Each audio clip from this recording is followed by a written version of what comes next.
in the Raspberries by Jill Pickup. Mum was really pleased.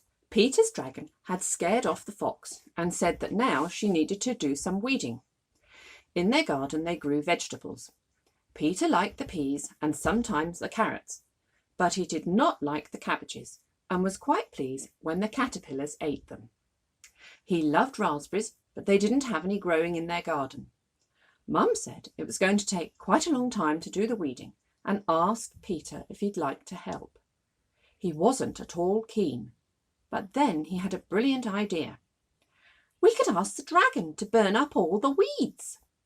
The trouble was he had stopped the dragon breathing fire. What could he do about that? Gently he patted the dragon on his shoulder. The dragon had red spikes along his back and down his tail, which was curled up round him and flipping back and forth, so Peter was a bit scared. But the dragon felt quite soft, and he opened one eye and looked at him. "Excuse me," said Peter, "but would you be able to help my mum burn up the weeds in the vegetable garden?"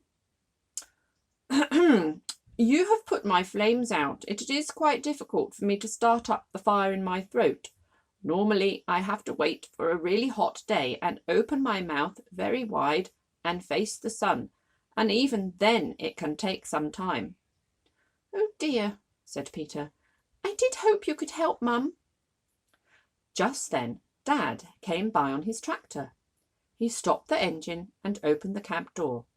"What are you two looking so glum about?" Peter explained, and the dragon hung his head and looked really fed up. "I know," said Dad. "I'll get the lighter we used to light the gas hob." "That's cool," said the dragon. "Rather a silly thing to say when you're just going to start breathing flames."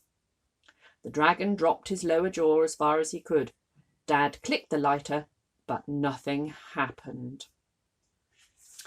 The dragon explained that this did sometimes happen, and what he needed was something hot to swallow, like mustard or chilli.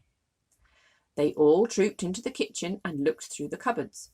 Then they mixed up a tub of curry paste, 2 tablespoons of mustard, and a jar of horseradish. "Just how I like my food," said the dragon, and he began to drool and slobber, the liquid running off the end of his long red tongue, which was by now hanging out of his mouth. Dad spooned the mixture into the dragon's mouth. "Scrumptious," coughed Dragon, as the heat hit the back of his throat. "Hurry up and get the gas lighter. My throat feels as if it's on fire. Stand well back. I don't want to burn you." He was a very considerate dragon who didn't like to hurt people. Dad put on the oven glove and held the lighter at arm's length and clicked. Immediately there was a huge rush of yellow flame. The dragon closed his mouth a bit to control the length of the flame and put his nose to the ground and began to shrivel up the leaves.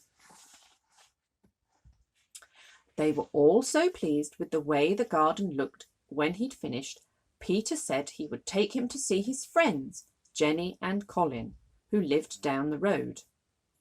They had a lot of raspberries growing in their garden, and Peter just loved raspberries.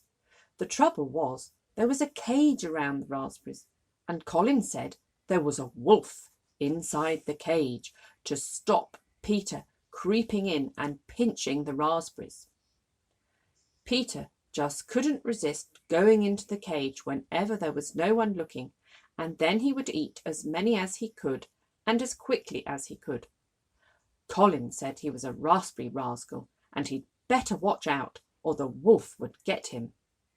Peter wasn't sure if there really was a wolf or if Colin was joking.